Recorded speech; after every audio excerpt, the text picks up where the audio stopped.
He did. Okay, so let's go on. I'm going to go in. Where else are we going here? We've already done Eric, right? Okay. Is it Charles Knott? Why are we talking about Trump? We're going to get there. Charles Knott? There you go. Okay. And Charles is running for Marysville City Council.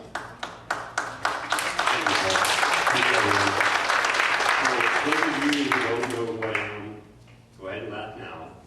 Me and my wife were the people that started the Redneck Yacht Club in 2012 as a civic volunteer group. And originally we started taking care of the boat launch facility down here at Riverfront Park. And we did the thing everybody said we couldn't do. We pushed the city into getting the marina dug out. Took us 3 years, but we did it. And I've been working for the last 4 years to be to this point today, to where I am an active candidate for city council. I'm just an average construction worker guy who's seen enough in his hometown. You know, there's a lot of things that can be said about Marysville, but making good decisions in the city council is not one of them, unfortunately. What I need to do as a city councilman, I need to get in there and start getting business friendly. Marysville has to be business friendly to survive. There are too many people in the higher sections of Marysville city government who have just been there forever and make an enormous amount of money and keep wanting to cut the fat at the bottom. I say we've got to go to the top, get these people out of there, get in some fresh minds. Some guys that will come in lower rates and actually know what they're doing. We have to get, it's going to be a hard thing to do, we're going to have to get into the codes of Marysville. We're going to have to take out all the old BS, revamp our codes, get the word out Marysville's business friendly. One of the big eyesores in Marysville right now is the B Street property. Well, I was at the last city council meeting, and there was a company by the name of Jamboree Homes that's going to come in and give us a model plan in 180 days or so of the property. If it's approved through the council, then they will take control of that property and take the burden off of the city for almost $700,000 a year, which is a good thing. Plus, the city will be able to collect all the revenues and taxes, from the property tax to the business tax, that's going to be in this mixed-use community. The thing we need to do with those taxes, we need to get our city clean. We need to make it a safe place for everyone, which means if that means hiring more policemen, hiring more firemen, that's what we have to do. We have to get the word out that Marysville is open for business, and there's new people in town that want to work with business. Not the same old, well, you have to do this or you might have to do that. No, that's not going to cut it. If I'm in there and city councilman, I will guarantee that I will hold all department heads accountable for their actions, for their department's actions, and any wasteful spending will not be tolerated. There's enough money in Marysville if you send it the right way and we do the right things and back the right projects. We can get Marysville back on track and make it the gym it once was. You know, our homeless issue over there, as everybody knows, we have a major homeless issue. Part of the problem is, for the last 20 years, there has actually been an ordinance in the city codes that's plainly states no camping in the city limits. It's been ignored up until recently, when a lot of citizens, such as myself and my wife and other people, have spoken out about this and said, this is enough. The blight is just destroying the city, and the city finally is moving to get rid of the homeless and let them know that they're no longer going to be allowed to do this. You know, and I don't know why it hasn't happened. I've been screaming about it for 4 years. I've been back since 2011, fall 2011 when I came back. I grew up in Marysville. I was totally blown away in the state of the city when I came back after being gone for 20 years. It didn't look like my hometown anymore. It looked like something you would see on a documentary about how a town dies. I'm not ready to see my town die.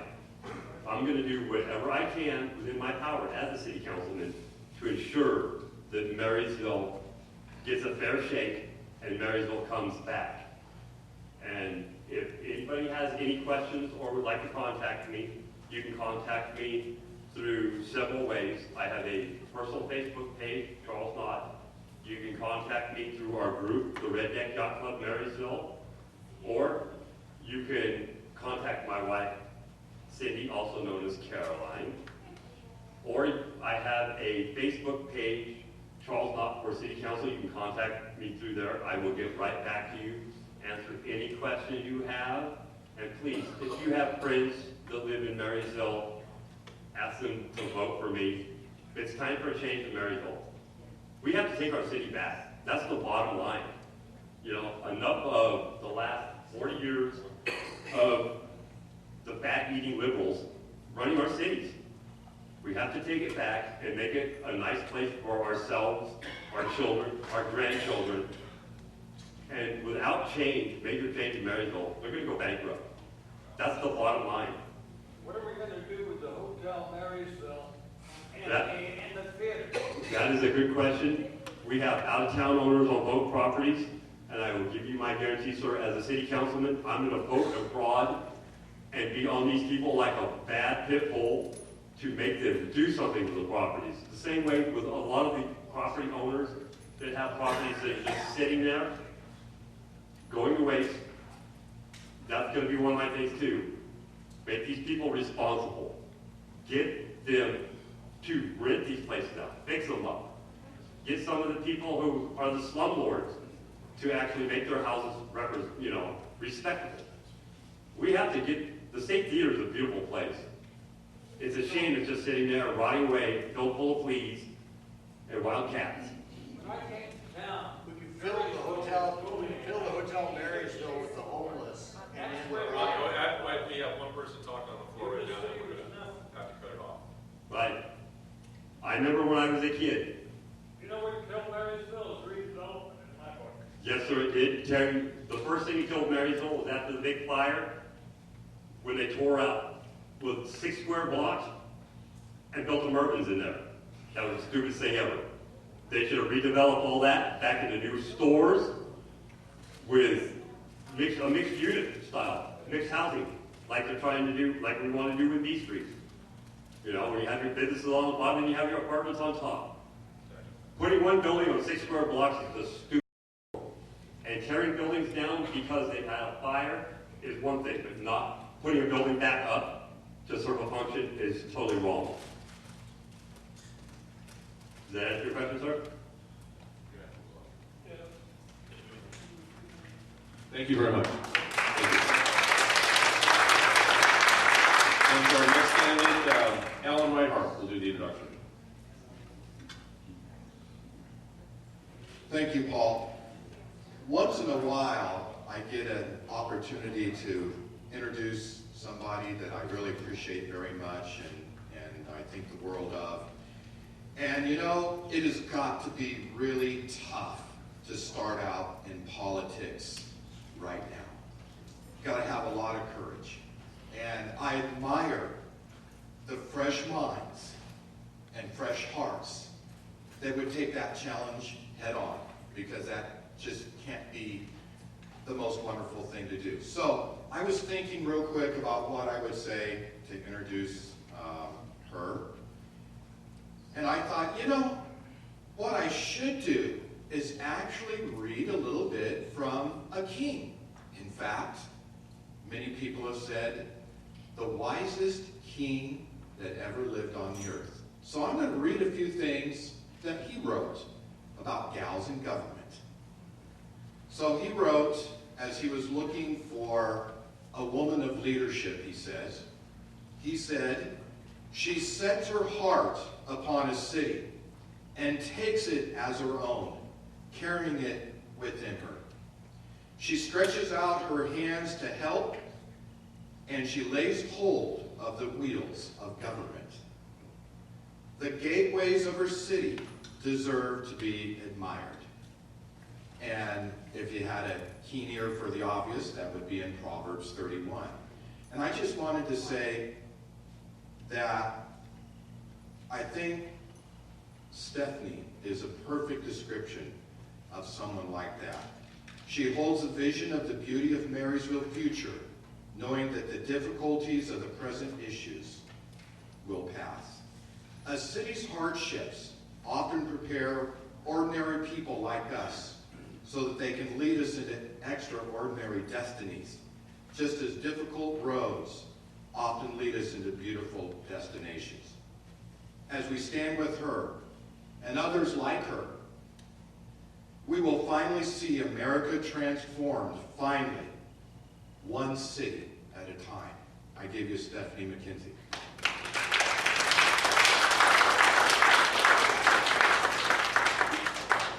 Wow.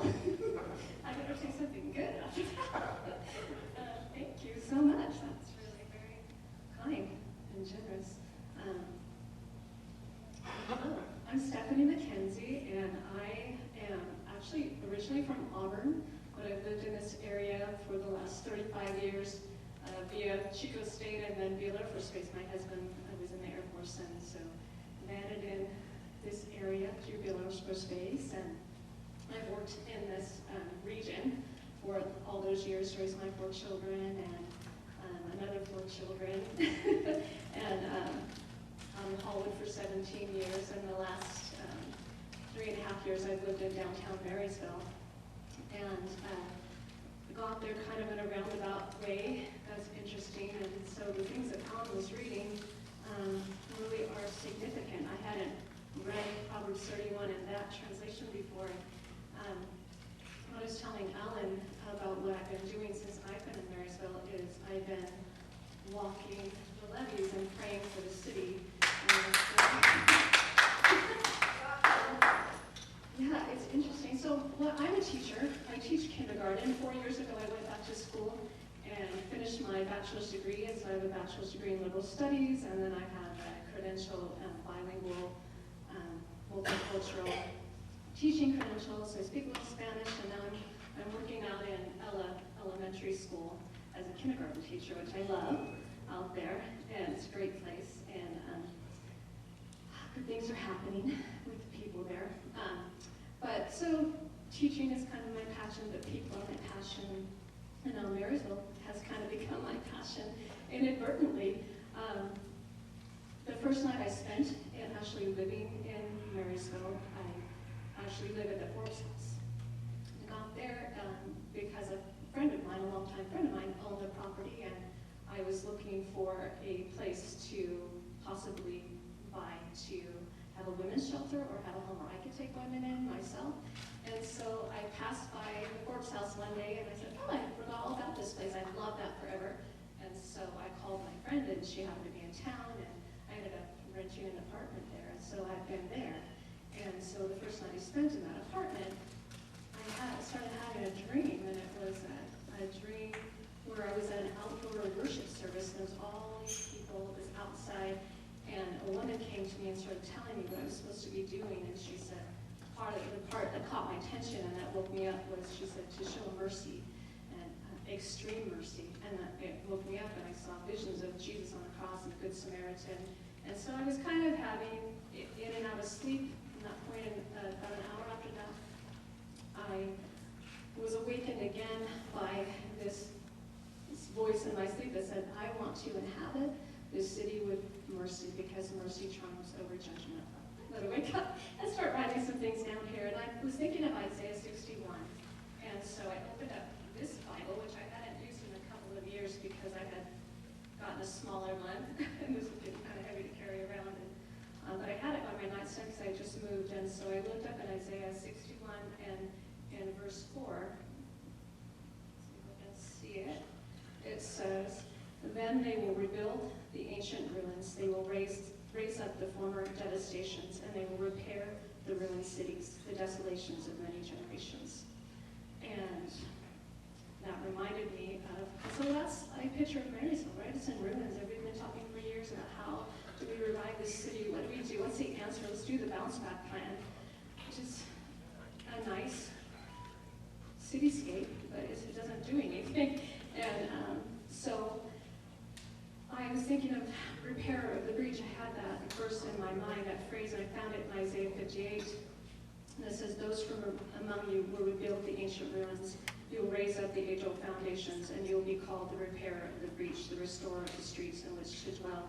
And this section of my Bible is actually marked off. I thought I marked that off already. Why did I mark that off? And something's written up in the margin. Oh, I'm sorry. Oh, I'm so sorry. Is this better? Okay. Okay. Just let me know. I'm not used to having a mic, so it's good. So it says, if you give yourself to the hungry and satisfy the desire of the afflicted, then your light will shine in the darkness and your gloom will become like midday, and the Lord will continually guide you and satisfy your desire in scorched places, give you strength. And then I already said about rebuilding the ruins. And then up in the margin it says, a word for Marysville, September 16, 2010. Which is actually 3 years before I spent the night in Marysville as a resident of the city limits, and I thought, okay, I'm not here by mistake. I'm here on purpose. And I remember at the time when I read that, I was living out in Hollywood, and I thought, oh God, would you really give me a word for a city? Would you give me that? And so I questioned it. I thought, why would you tell me something about city? Well, there I find myself living there. And the very first night, he takes me right back to that. I completely forgotten about it. At the time, I felt like I need to get a place in Marysville and start to pray for the city. And so there I was. And so there I've been. And that's what I've been doing. And I care about our little city. I would love to see it be prosperous again. I would love to see it be a safe place for families. I would love to see it have no marijuana dispensaries in the city. I would love to see fiscal responsibility and be able to come up with some good ideas to use money, the money that we have, to make it go a long way. I think for me, a couple of people actually invited me to join this race, which I thought, well, I mean, because of all this, I thought, well, I've been praying for the heart of the city. I've been praying for the leadership of the city. I've been praying for them to be people who make good decisions on behalf of the citizens there, who I happen to be one, and some of you are. I have many friends who are. I raised my children there. I want it to be a good place. And so I thought, you know what? Yeah, these people don't have any idea of all this has been happening in the background of my life. And I said, okay. For quite a few years, I was a hospice chaplain for Fremont, going up to hospice. And that was kind of it was very wonderful. It was one of the most rewarding things I've ever done in my life, and I love it. I treasure those experience that I had there. But it was all new to me, and I was put in situations there where I had to do some things that were a little bit scary, a little bit unfamiliar, and but I developed a motto that I'm stepping into again right now, and the motto was just show up and say yes, and be available, understanding that maybe I've never been in city government before. I hadn't been a hospice chaplain before. I hadn't done military funerals before. There's lots of things I hadn't done before, but I believe that, if God brought me to a situation, He has equipped me up to that point for whatever I would encounter, and if I didn't have everything that I needed in that moment, that He would provide it. He would give me wisdom and direction. And so that's kind of the attitude I've adopted in this. It's like, it's a little uncomfortable. It's new territory for me, but I know that with God's help, I can do it. So I'm saying yes. I'm making myself available to be a servant, to try to work with the council to make wise decisions for the city. And so that's me up there, that ordinary citizen, wanting all of these things. And so I'm just saying yes. I'm seeing, okay, am I one of the people that God wants to put into leadership of the city at this time? I don't know. We'll see. But anyway, I appreciate your support. I appreciate you having people that you know in Marysville go get registered to vote. And pray for me. I need your prayers. And you can contact me through Facebook. I don't have anything to pass out at the moment, but anyway, I appreciate your time, and I'd love to talk to you and hear any questions or concerns that you might have, and I thank you. Thank you.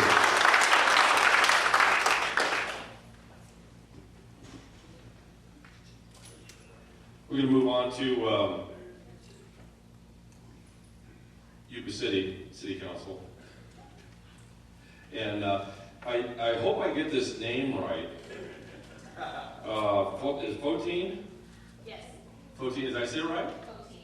Wow, boy, years of educational experience right there. But, you know, I'm not even going to attempt the last name. I'm just not. I was lucky on the first name. No. I'm not going to get suckered into that one anyway. Here you go. Thank you very much. First of all, I do have a little flyer here to pass out. So I'll set some down here. You can pass them out, pass them to your neighbor if you don't mind. I would like to say thank you, first of all, to all of you having us here today. It's a wonderful opportunity for us to get a chance to get out and say hello. For those of you that do know me, probably know me as a lady that fixes Greek food. So there's a little more to me than just Greek food, and so I'd like to give you a little bit of background rather quickly. But I want to... The last name. Yes. I'm dying to find out. I'm going to. So my first name is Fotine, and I was actually named for my grandmother. And in Greek, it's actually pronounced Fotini. But in English, we kind of tightened it up a little bit, made it a little easier. So Fotine, that's how you pronounce my first name. My last name is Halicus Kopriva. Two names put together. Because when I got married at the age of 35 years old, I told my husband, I'm just going to add your name. And he said, that's not how they do it. And I said, who's they? Well, I had that conversation with my dad when I was 9 years old. My dad, of course, being a Greek man, very traditional, I told him I was never going to change my name when I get married. And he says, honey, that's not how they do it. And I said, who's they? And he couldn't explain it to me. So I figured that when I finally did get married at the age of 35, I wasn't changing my name. So my name's my maiden name and my married name put together. So it's pronounced Halicus Kopriva. And once you see it as two names, it's usually a little easier to deal with. But that's okay, just call me Fotine. So people have asked me, why would I do this? Why would I step into the race for city council, step into government, those kinds of things? And first and foremost, I want to tell you that my father, being a child of an immigrant who became a citizen, who went back to Greece before World War II went crazy, who passed away just before World War II ended, my grandfather. My father came over here at the age of 17 and could say ham and eggs. That's all he knew how to say. He came through Ellis Island, went to Burlington, Vermont, and went to his uncle's house where his uncle owned an ice cream shop. And if you imagine for a moment a 17-year-old not knowing a word of English on an island that's decimated by the Second World War, there's no eggs, there's no sugar, there's no milk, there's no nothing. Gets involved and all of a sudden he's in the land of glory. Basically there's ice cream. And my father always used to say, when he'd order ice cream, I just want a bite. And I think he passed on the problem of ice cream to me because I can't eat just the bite. But one of the things that he taught me as a very young child is to love this country. And he loved it beyond what I see most people today, how they feel about their country. And it gets me a little emotional because my dad was one of those that would sit down at the table with me at night till 2 o'clock in the morning and we'd have conversations. And this is probably the best education I ever had. For the 8 years that I worked with my father in building hotels and restaurants and developing property and all kinds of things at a very early age. And believe me, there's a lot more to me than just fixing food. He taught me about religion, spirituality, love, relationships, the Greek culture, its heritage, the reason to come to the United States and to do better for your family. He worked his you-know-what off in this country to bring his sister and his brother over and their family members so that they could have a better life than where they were. So do I love this country? Absolutely. Do I believe in hard work? I really do. And I believe that working is something that's not just a job. I do what I do because I love it. And honestly, not having the restaurant makes me crazy. Because in all honesty, I'm one of those people that I've always been in service and to give of service. And I say that And I've taught my staff that when they work for me, is that the greatest job that you can have is to be of service. And I believe that in the sense that we're not a servant, but you are in service to someone else. There is no greater value in what you do. So this came up a couple years back, actually on the last election cycle. I told a couple of people that I thought about running for city council. As some of you may know, I've actually overseen the strolls down on Plymouth Street now for the last 5 years. That's a total of 10 strolls. I am a meeting and event planner. I have a certificate in that from Sonoma State University, got my education a long time ago. Went into business management and administration. Didn't quite finish that part because I was actually doing it, but I didn't finish that degree. And when I found out that I could get a certificate and get paid to do meeting and event management, I was shocked because I thought I just did that just to do it. In the restaurant business, we did those kind of things automatically. And then I got in a situation where I was actually paid to do those things. So when I was in Sonoma County, I worked for Kaiser Permanente for 10 years as a receptionist. And let me tell you, in the 10 years I spent at Kaiser, I learned a lot because I worked in 5 different departments, and one of those was orthopedics and podiatry for 5 years. And then I went on to be a non-union employee. I was union for 10, and went on to be a non-union employee and work in administration. The only reason I didn't stay was because I didn't have an RN behind my name. I couldn't grow in that organization without having an RN behind my name. And honestly, coming from a family who's self-employed, it was kind of one of those things that I needed to do for myself. So my husband and I moved to Yuba City 15 years ago in July of 2001. And as you all know, subsequently a few months later, 9/11 happens. 9/11 is my birthday. That was my 40th birthday. And as many of you, I'm sure, remember exactly where you were that day, I can give it to you detail by detail, and the goosebumps still come on my arms. But the thing that I was ready to do was to go spend my day down on Plymouth Street and go shopping, because I had never had a chance to really experience the city yet. And that didn't happen. But when it did happen was Christmas stroll, a couple months down the road. We took our family, my son and my daughter, my husband and I, all went down to Christmas stroll, and we had one of the most incredible times downtown on Plymouth Street at the stroll. And what I remember most about it, and it was because of 9/11, the community came together with heart. There was this outpouring of love to everyone. There was this feeling that people were friends. There was this feeling that people could do anything that they wanted to do if they come together. And honestly, I believe that I'm kind of one of those people that brings people together. Many of you have probably eaten at the table in my restaurant, and probably I've had an opportunity to talk to you in some aspects or another. And I'm kind of one of those people who like to bring people together. I believe if you break bread together, things can change. So, running for council, I don't know everything. I don't claim to, but I do know one thing, and I'm very business-minded, and I can tell you this. My first and foremost thing would be is to bring bigger and better business situations to our community, and that means small business as well as big business, because without the tax base, we can't do anything. Once we have a bigger tax base, we can do a lot. I'd like to see a number of things I'm sure the other candidates have talked about as well.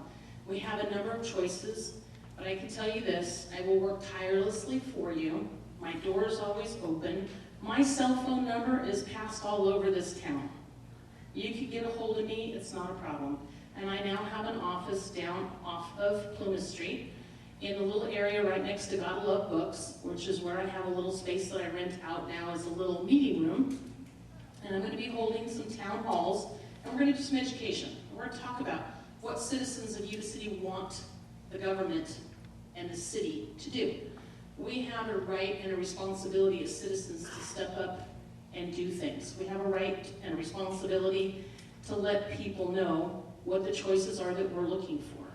And if you don't get involved and you don't get up and you don't speak out, then nothing can change. And so that's the other reason why I'm doing this.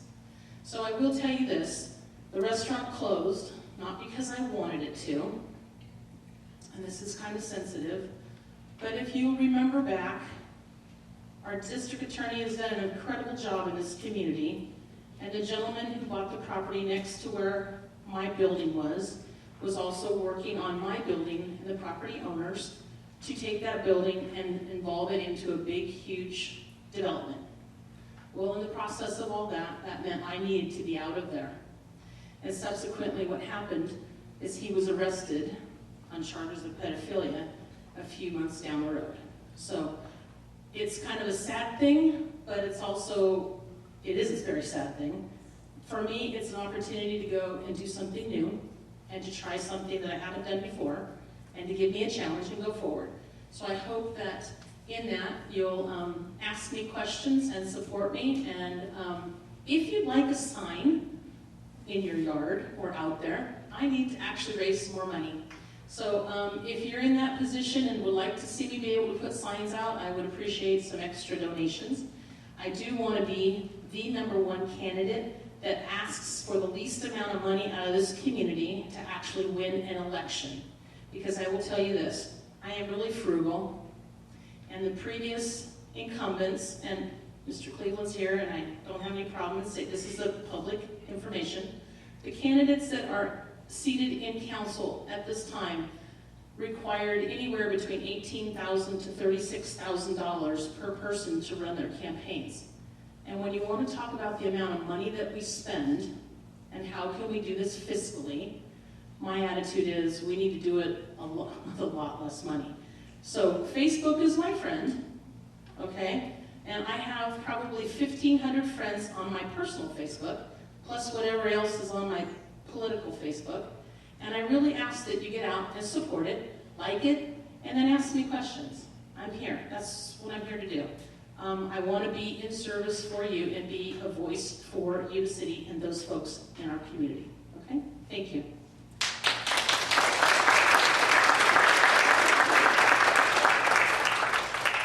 And next up for City Council for Yuba City is Dina Walker.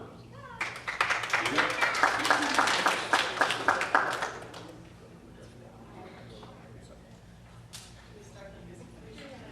Sure. You want music? We can do music for you. Hi, everybody. I'm not a public speaker either, but I plan to be running for city council, and I am kind of like Stephanie, ordinary citizen running to help our community and make it stronger and make a difference. I mean, it's really simple. We don't have to spend a lot of money and to do that. I think if we just communicate with, our city and make good decisions, not spend too much money doing it, I think we could put some money in the bank and make it go further. My goal is to be here for everybody and make a difference. My background is in food service. I have a lot of diversity, working with lots of people. I meet people every day. I'm not afraid to talk to people and listen to what they have to say. And I think it's important to do that because we need to work as a team and make our city safe and create new jobs. We have a lot of kids growing up and it costs a lot for education. Make good decisions. And I want to be a part of that. So if anybody ever has any questions, they can reach me. My number's all over the place too. My signs are going up at the end of the week. Of course, it takes money to do that. And kind of like protein as well. I don't plan on spending a lot of money, because it's people's money. I think we need to be, work smart and, make it happen. So, appreciate your vote. Thank you.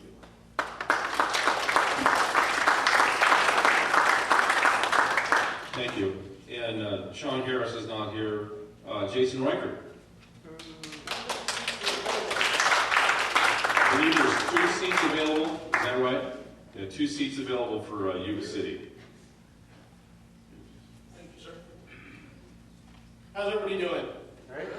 First off, I want to thank everybody for all the support. It's amazing. I really appreciate it from everybody. This is amazing. We'll what we've got going on here. We're really pushing. And I'm sure you've all seen what's going on with the government overreach.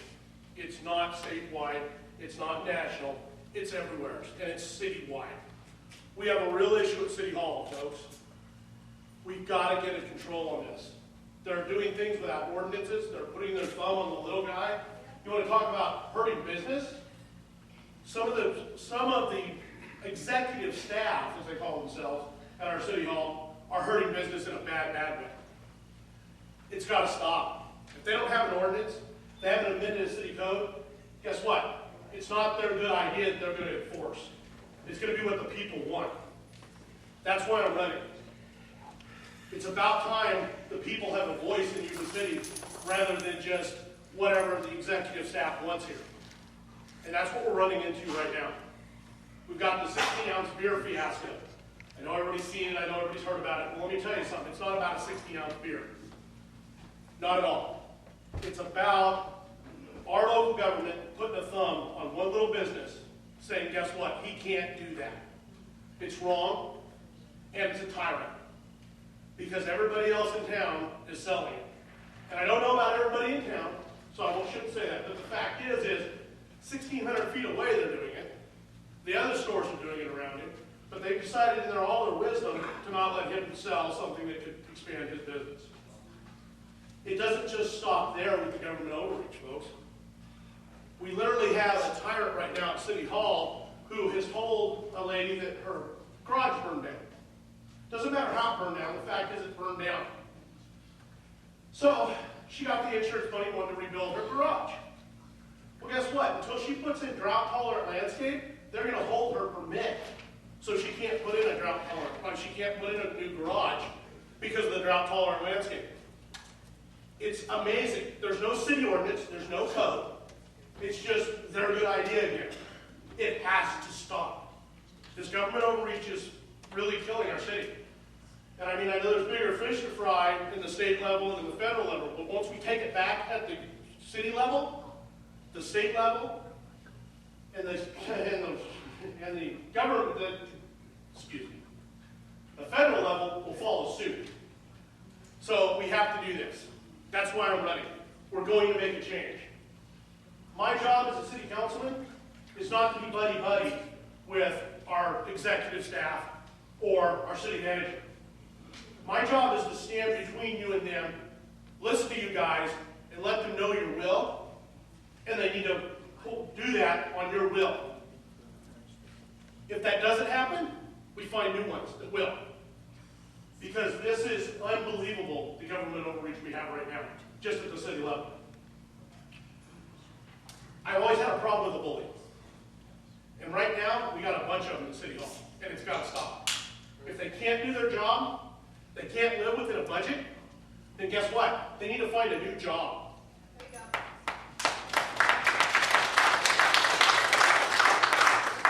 I live and die by a budget and by a schedule.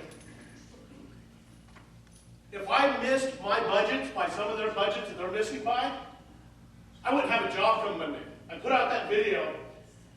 Some of my investors watched it. They said, Jason, they said, you nailed it.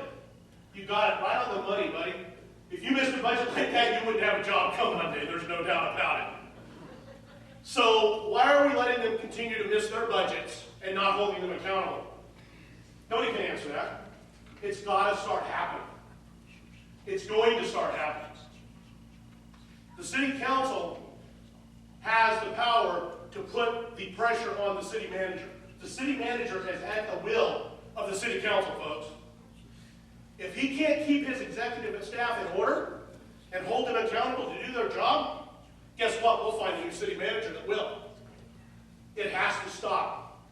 Right now, I'm going to give you a little update on this 16-ounce beer fiasco we got going on. We went and asked them to overturn it. They said, no, you're going to have to go to city council. One man, one idea, could have overturned it and been done with it. Instead, they're electing to spend your tax money, so your tax dollars, to pay the executive staff to argue about this and talk about this.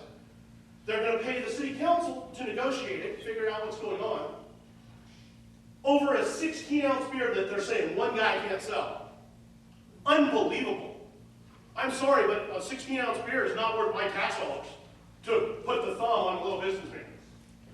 Jason, can you elaborate on what the 16-ounce beer is all about? The 16-ounce single can of beer, it's what it sounds like, a 16-ounce single can of beer. Kumar at the Washington Avenue can sell a 24, can sell a bigger one, I don't even know what the ounces are. 32, 40. Okay, so there you go. 32s, 40s, he can sell those, but he can't sell a 16-ounce beer. Why? How did it even get to the situation? And I hate to do this, but Yeah. I would like to understand as a business owner. So how did it get to this point that it had to go before the city to even ask the question? He couldn't sell it before, so he asked ABC, I want to be able to sell this because apparently it's $1 can of beer and he couldn't sell that one, so he wanted to sell that one single can. It went through ABC. The state decided that he couldn't do it. No, the city did. Not The the state. original was the state. Okay, but this last time it was the city. Characterizing some of this stuff. Some of what you Look. are saying is half true. So, no, it's not. The actual, I have the letters here. I went with him, with Kumar down. I'm a personal friend of Kumar. We are too. I know that. I've known him for a long time. Look, I was teaching. So what you're saying, you're standing with on behalf of the executive staff, sir. Absolutely not. So you're standing with the business, Absolutely not. on the side of the executive staff, other than our You are lying community. about me. Not. He is I'm lying telling you about right now, I'll stand up for you He folks. is lying. Go ahead. About me, he is lying because he's throwing me into the basket with the rest of them without ever having come and talked to me about what I thought about it and what I was already doing about it. So he has not come to me to chat with me about it. So I personally am offended because I was Tea Party before Tea Party even existed in 2006.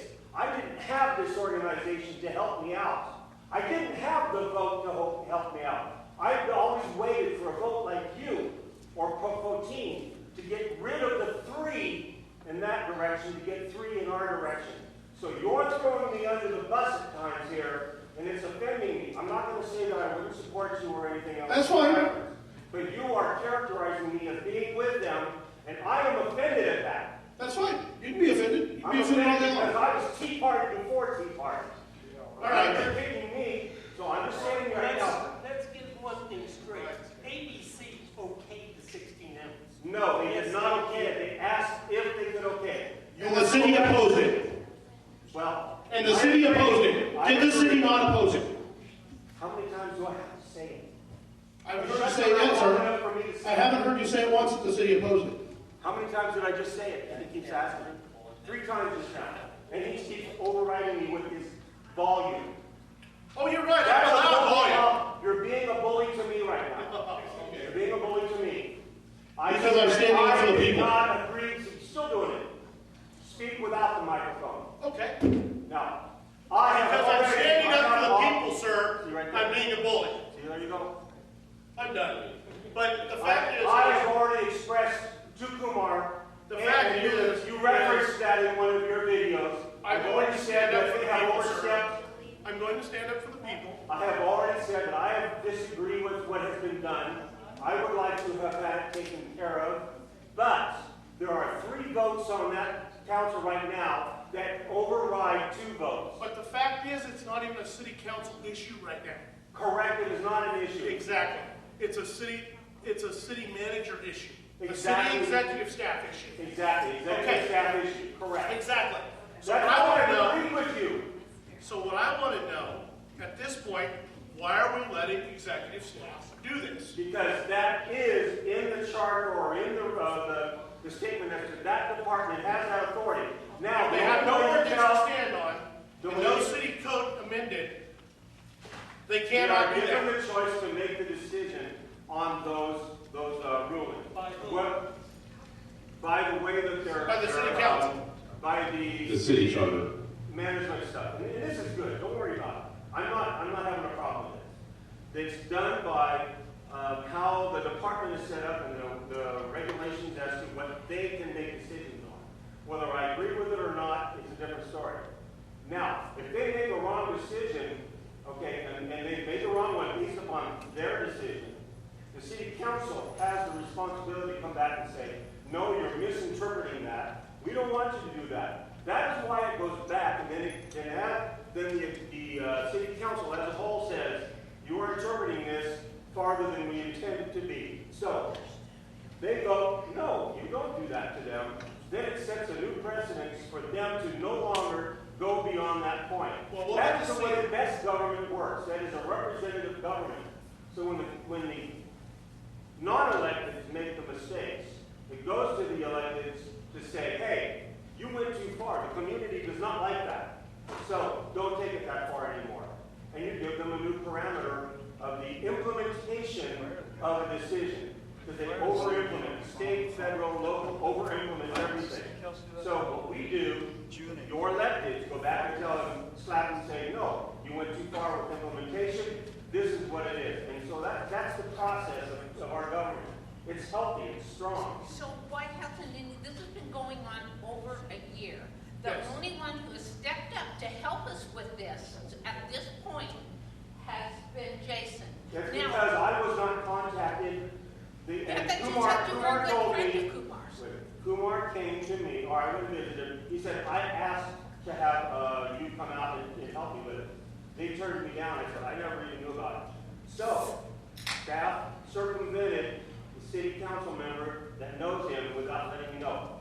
So I have not spoken to him about that yet because of the election time, and I'm waiting for this to find out what's going to happen through the process. Because we have spoken to Darren Gavin, and you know Darren Gale. I whatever agree, his and I've name is, spoken you to know him the also. crap he gave me?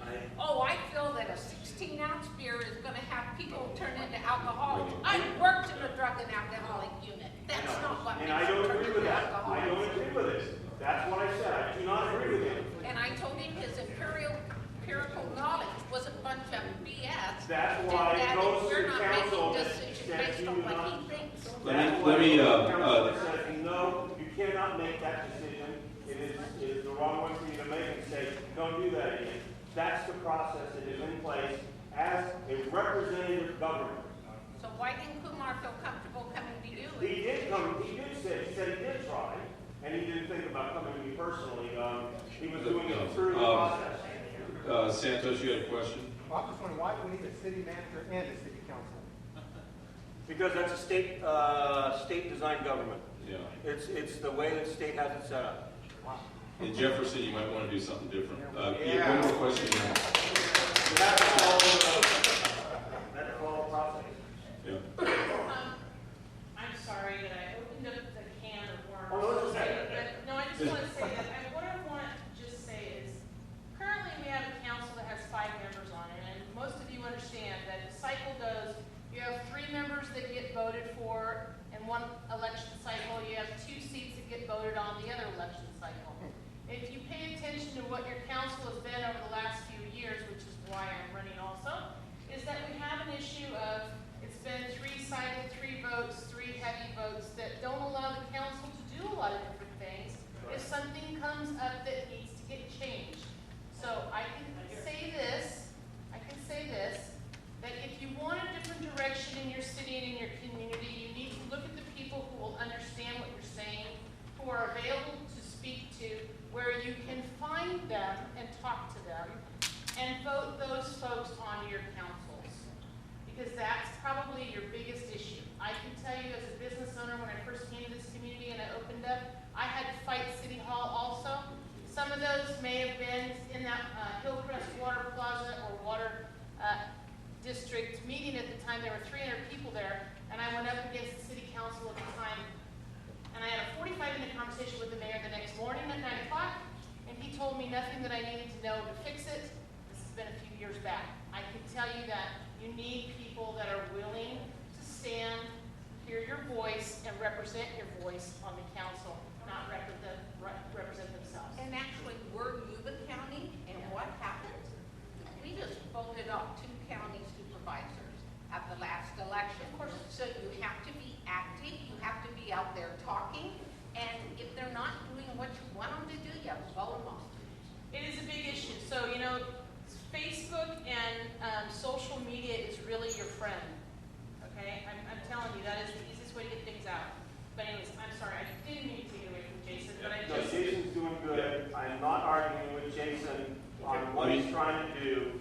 It's just he's throwing too much generalities out there, and that is one of the things that I have been fighting for me, because I'm fighting it from the inside. And I was at the county for 8 years and turned it upside down because of the fact that they weren't listening to people. Made the changes there, we're going to step away, and I was asked to run for council to try to do the same thing at the city, where the executive is running the city. You know, one of the things that really comes across, and you can see this being played out right here, and some good communication going on actually, because this is what the Tea Party is all about, is that you get, and I, as a superintendent, I used to see this all the time, you get the bureaucrats wanting to run everything and tell you what to do, and they really exceed and go over their bounds. And, you know, I'm a citizen of Yuba City, and I've seen that. It's quite evident the night that we had everybody here. And by the way, the staff showed up. I do have to applaud them for showing up to talk about the water issue and things like that. But this is something that is endemic in all small communities all across the land. And they are usurping their authority as non-elected officials and doing whatever they want to do. This is the major challenge that Jason has, that anybody who's in office now or running for office at the local level has. These people need to be challenged, and they need to be straightened out, because the whole mentality behind this, what prompted all this discussion here, is that those people think they're in charge of you. You, the citizen, are not in charge of them. And when that's the case, you have tyranny. And you witness the tyranny. Kumar witnessed the tyranny right here. And I think a little bit of communication going back and forth will solve the problem, because it seems like you guys are on like-minded here, because you don't want the bureaucrats around. I'm going to turn back to Jason for closure.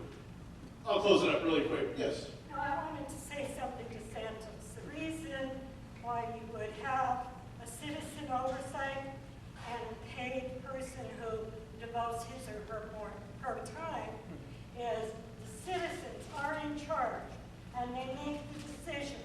We have to be smart enough to vote in the right people. And then you have someone who is paid to get the job done. And as he says, at the pleasure of the citizen oversight. And that works if you vote in the right people, if you pay enough attention. I'll make it quick. In closing, if you want to see somebody stand up to a bully, I've never backed down for a bully, and I don't intend to now. And the fact is I really want to change something, and I really want the citizens backing. I really want them to have a voice. I've been to the city council meetings. Right now, you don't have a voice.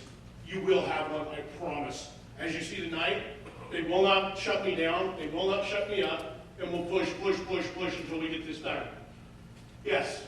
You're on the city council right now. Would you fire the city manager? I would definitely put him on notice if I had the votes, and that's what that would be the first thing, is make sure we have the votes, and push him through, and make sure he's put on notice. But he already knows he's on notice with me. I don't buy them coffee, I don't go down and ask for their vote. I want your folks' vote. They're not my friend, they're not my buddy, and it's just like I run my business. Tomorrow, I may have to fire somebody. So guess what? I'll send them out to lunch, do everything that I can to help them along, but the fact is they're not my friend, they're not my buddy, they may be down the road tomorrow. Anyways, thank you guys so much. Like I say, I greatly appreciate the support. We can't do it without you. But if you want to mix it up at City Hall, I'm your candidate.